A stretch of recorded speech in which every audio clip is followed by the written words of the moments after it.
ಏನಪ್ಪ ಇನ್ನು ಬೇಕಾದಷ್ಟಿದೆ. ಈಗ ಓದ್ಬೇಕೋ ಬೇಡ ನಿಲ್ಲಿಸ್ಬಿಡ್ಲ ಹಂಗೆ? ನಿಮ್ಗೆ ಕೇಳಕ್ಕೆ ಏನಾದ್ರು ಇವರಿಗೆ ಪಾಪ ಅಪತ್ಯ ಆದರೆ ನಿಲ್ಲಿಸ್ಬಿಡ್ತೀನಿ. ನನಗೆ ನಿಜವಾಗ್ಲೂ ಕೂಡ ನಿಮ್ಗೆ ಸತ್ಯ ಹೇಳಿದ್ರೆ ಎಂಬರಾಸ್ ಆಗ್ತದೆ ನಿಮ್ಗೆ. ಏನಿಲ್ಲ ಎಂಬ್ರಾಸ್ ಏನಿಲ್ಲ, ಸತ್ಯ ಜನತೆ ಗೊತ್ತಿದೆ. ಅದೇನು ಏನ್ ಎಂಬ್ರಾಸ್ ಆಗೋ ಪ್ರಶ್ನೆ ಇಲ್ಲ.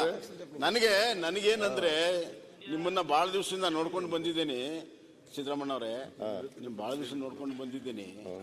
ಈ ಕಡೆ ನಿಂತು ಮಾತಾಡಿದ್ ನೋಡಿದ್ದೇನೆ, ಆ ಕಡೆ ನಿಂತು ಉತ್ತರ ಕೊಡೋದು ನೋಡಿದ್ದೇನೆ.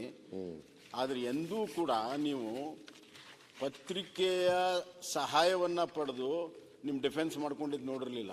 ಅಷ್ಟು ಅಸಹಾಯಕತೆ ಬಂತ ನಿಮ್ಗೆ? ಅಷ್ಟು ಅಸಹಾಯಕತೆ ಬಂತ?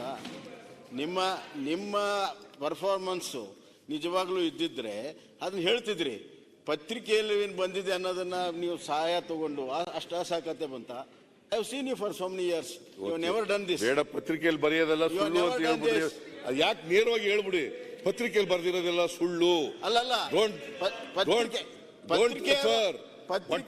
ನೋಡಿ, whatever appeared in the newspaper ಅಂತ ಹೇಳ್ಬಿಡಿ. ಬೇಡ, ಅಲ್ಲ ಹೇಳ್ತೇನೆ ಕೇಳಿ. ಅವರೆಲ್ಲ ಯಾಕೆ ಅವರೆಲ್ಲ ಪಾಪ ಯಾಕೆ ಒಂದ್ ನಿಮಿಷ ಪತ್ರಿಕೆಯವರು ರಾಜ್ಯಪಾಲರ ಭಾಷಣ ರಿಪೋರ್ಟಿಂಗು ಮಾಡ್ತಾರೆ.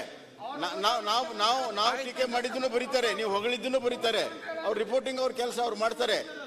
ಆದ್ರೆ ಓದಿ ಅಂತ ಹೇಳಿದ್ದೀನಲ್ಲ. ಆದ್ರೆ ನೀವು 9 ತಿಂಗಳು ಆಡಳಿತ ಮಾಡಿದಂತ ಸರ್ಕಾರದ ಮುಖ್ಯಸ್ಥರು ನಿಮ್ಮ ಪರ್ಫಾರ್ಮೆನ್ಸ್ ಹೆಂಗಿತ್ತು, ಏನಾಯ್ತು, ಯಾಕೆ ನಾವು ಅಭಿವೃದ್ಧಿ ಮಾಡಕ್ ಆಗ್ಲಿಲ್ಲ, ಯಾಕೆ ನಮ್ಮ ಸಂಪೂರ್ಣ ಹಣ ಉಪಯೋಗ ಮಾಡ್ಕೊಳಕ್ ಆಗ್ಲಿಲ್ಲ, ಬಜೆಟ್ ಪರ್ಫಾರ್ಮೆನ್ಸ್ ಯಾಕಾಗಿಲ್ಲ, ಇದ್ರ ಬಗ್ಗೆ ನೀವು ಸಮಜಾಯಿಸಿಕೊಟ್ರೆ ಶಾಸಕರಿಗೆ ಉತ್ತರ ಸಿಗ್ತದೆ.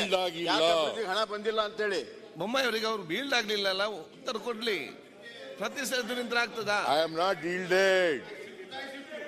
ಈಗ ಪದೇ ಪದೇ ಭಾಷಣ ಉತ್ತರ ಕೊಡೋದ್ರಲ್ಲಿ ಕೇಳ್ಬೇಕು, ಕೂತ್ಕೋತೀನಿ. ಅದು ಪ್ರತಿ ಸಲ ಮಾತ್ರ ಆಗ್ತದ?